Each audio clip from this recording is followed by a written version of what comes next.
আজি কৰি আছোঁ বছৰটোৰ শেষৰটো খানাৰ আয়োজন আৰু নমস্কাৰ স্বাগতম জনাইছোঁ আমাৰ এটা নতুন ভিডিঅ'লে। ভাত খোৱা যিহেতু দেৰি হ'ব গতিকে সকলোৱে এইদৰে ব্ৰেড জেম কণী গাখীৰ চাহ এইদৰে খাই ল'লোঁ। লগতে এইটো ৰাবাব টেঙাও আছে। চাহ খাই হোৱাৰ পিছত ৰাবাব টেঙাও খাব লাগিব।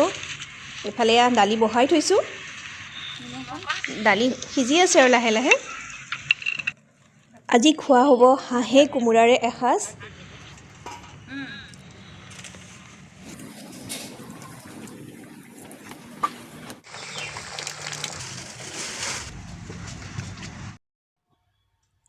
কেৰাহী গৰম হোৱাৰ পিছত তাত তেল দি ল'লোঁ। তেলখিনি ভালদৰে গৰম কৰি পিঁয়াজ দি ল'লোঁ। এয়া এফালে আদা নহৰু ভালদৰে গুচাই খুন্দি লৈছোঁ। এইখিনি হাঁহৰ মাংসত দিবলৈ আলু কোমোৰা কাটি থৈছোঁ। এয়া মিক্স চব্জি ফুলকবি আলু ফ্ৰেঞ্চ বিন। আজি আকৌ হাঁহৰ মাংস দালি আৰু চব্জি বনোৱাৰ দায়িত্ব পৰিছে মোৰ ওপৰত।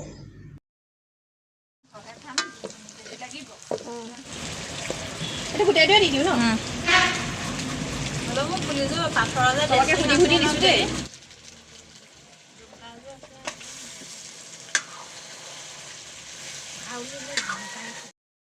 মাংসখিনি 20 মিনিটমান সিজাৰ পাছত তাত কোমোৰা দিলোঁ আৰু সেইখিনি ভালদৰে সিজাৰ পিছত তাত জিৰা ধনিয়া গুড়া গৰম মছলা সেইখিনি দি ল'লোঁ। এতিয়া আলু দিছোঁ। সেইখিনি প্ৰায় সিজিয়ে আহিছে আৰু লাহে লাহে পানী দিম ভালদৰে সিজাৰ পিছত।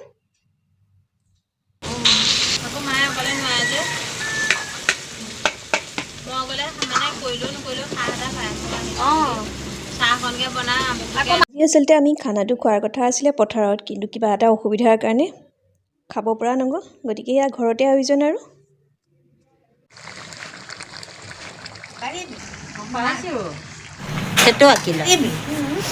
মানুহ এটা আহিছিলে খাব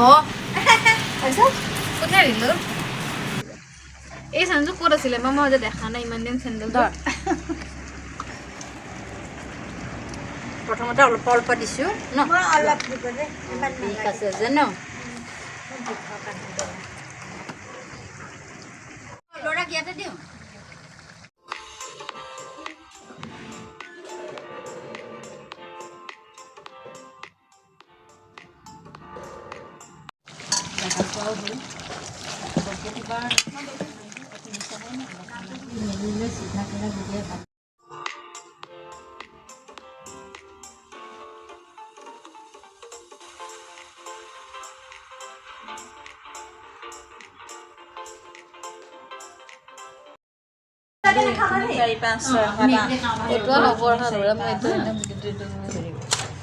পানী ঢেৰ হ'ল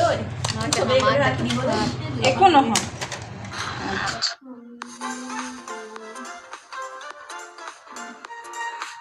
আজি ভিডিঅ'টো ইমানখিনি আছিলে। আজিলৈ আহিছোঁ।